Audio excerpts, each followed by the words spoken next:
Hello and welcome back. We're here at the water system. Here's Uncle Bruce. Hello. Hey. Here we go. Okay. I think, however old it is, 5-8 years, I just added oil last year. This is the window glass, which shows the level that the oil should be. I don't know if you can see it.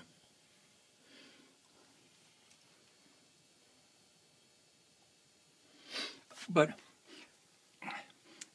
this is the screw to remove to put in the oil, and the oil is up here. It says 12-volt water pump oil, and it's not to be filled. There's a level mark there.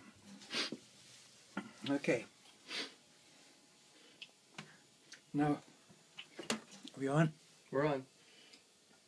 I'm going to close this valve, which will stop any water from going beyond it into the tank. At the moment, any water that comes out will go out through this valve into this bucket. Underneath there are two T-valves, which you probably can't see, but they need to be closed. And how do you close them? Closing, you turn them this way, the way you'd put in a screw. You put these in, and this one over here. These are water drains, which you open in the fall, run the pump a little, and get all the water out of the pump.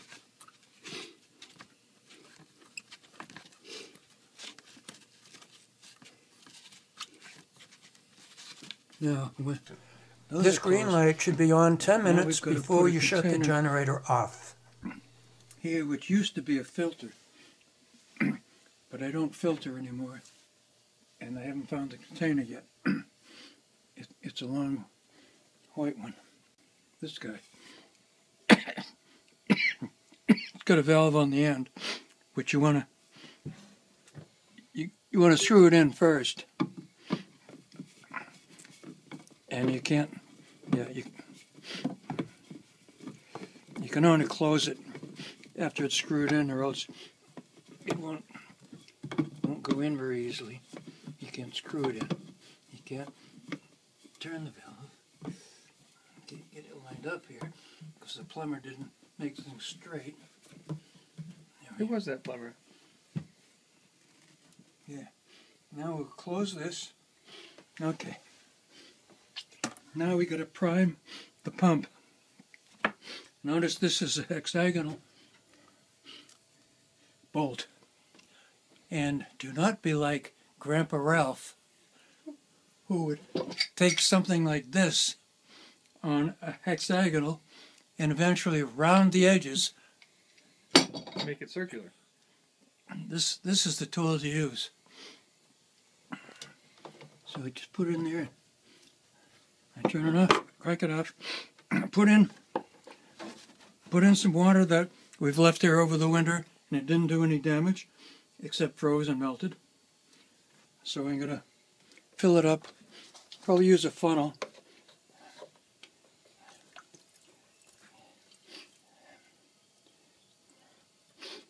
And just wait till it gets up to the top.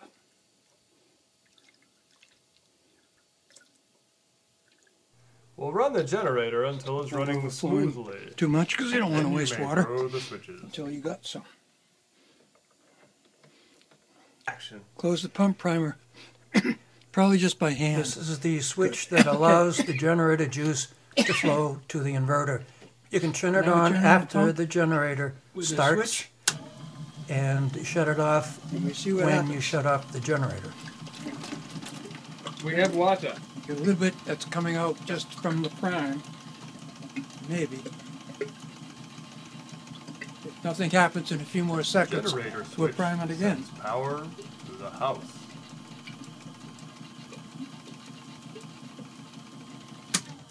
Okay. Another prime.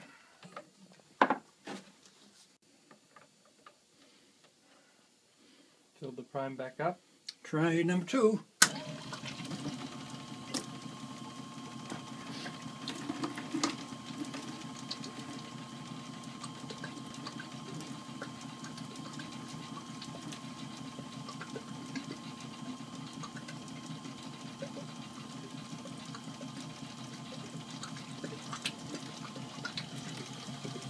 This is filling. Gonna get a gush here.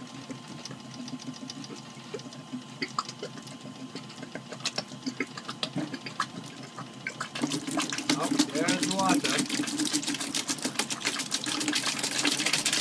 This shows 100% on the battery, but it's not accurate when the generator is running. Now if I close this, the water will shut off because it's controlled by pressure. Now if you dump this,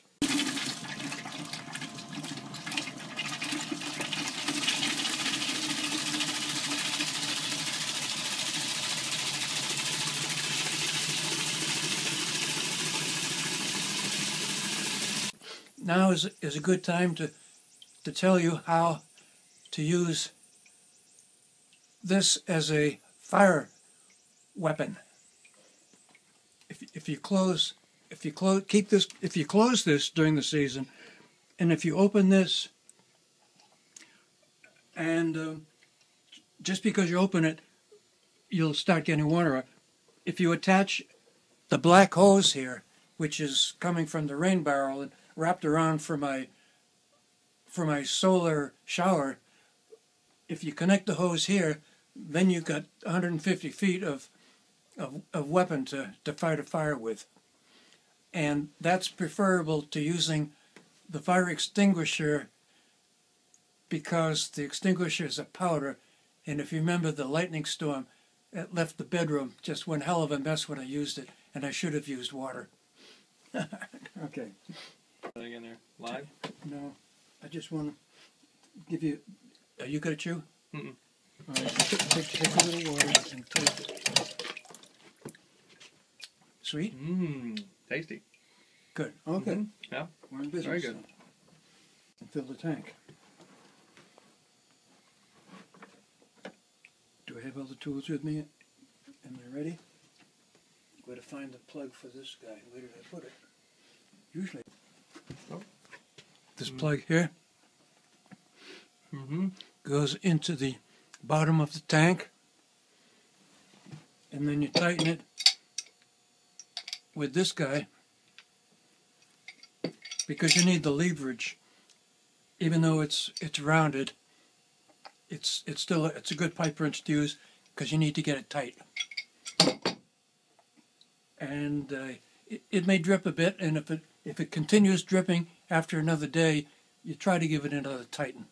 All the while you're tightening, though, you want to reverse hold, because if you just tighten it, the whole tank wants to twist with your tightening. So you got to kind of hold back with one hand. Okay? Do you need to show me putting it in? That's where it goes. Don't think so, because it can be a long, difficult job getting it straight. Dishes. These little dishes here to catch any leaks, and also to catch the drainage when you take it out in the fall. But that always gets full, over full. So you got to be careful and got to stop the water, empty it, and put it back. Same thing for this frisbee, is to catch the drainage when you open these two petcocks.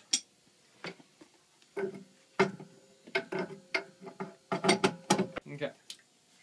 We've got to turn the valve on the outside of the shed here so that we don't put water into the pipes yet.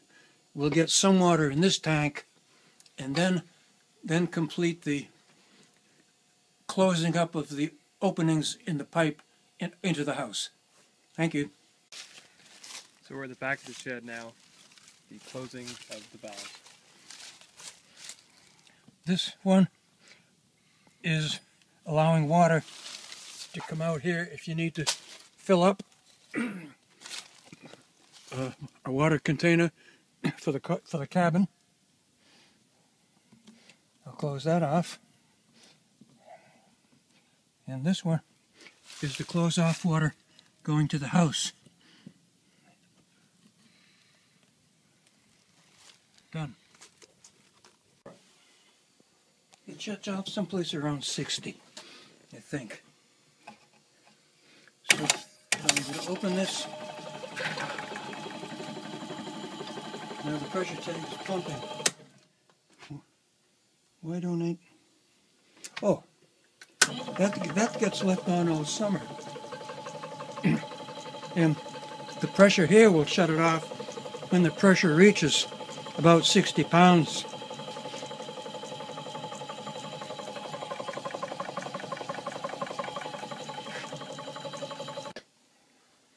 Good. We've stopped.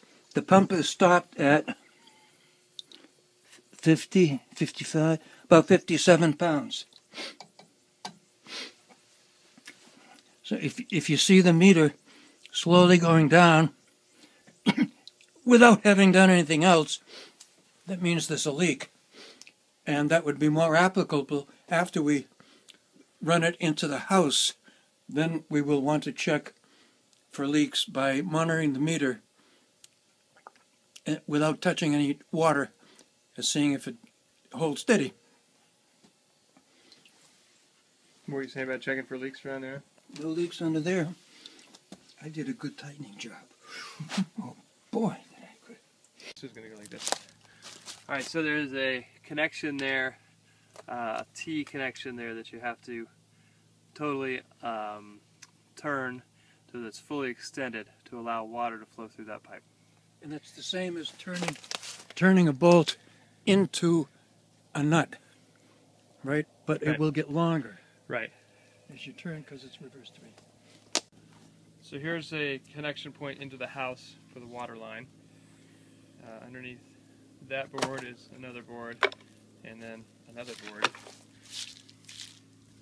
And then you can see this There's right here. another, what do I call it? A T valve? A valve, yeah. It's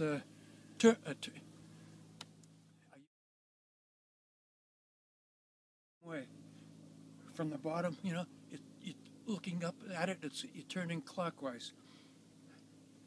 And that's a hard one to reach. I'd like to make it bigger.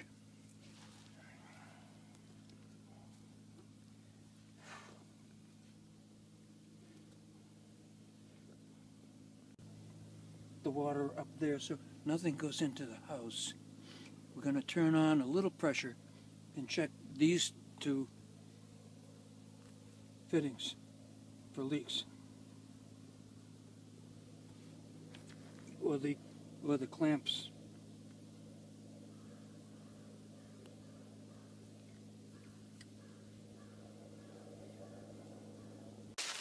Or else they won't fill with water. Okay, repeat that, would you? Are you on? Yep. This basin is for catching rainwater when you drain the pipes. This one is rainwater. This one is drinking water. With the valve down here for draining. And then another shut off up into the house. I'm going to close the house shut off. Now we're going to turn on the water a little bit in back of the shed. Water should come through and come out of this opening down here. Then I'm going to shut this off so that now the pipes are full between here and the shed, and we're going to check the two closing fittings that we just closed. One under the shed and one right here at the back step. Okay,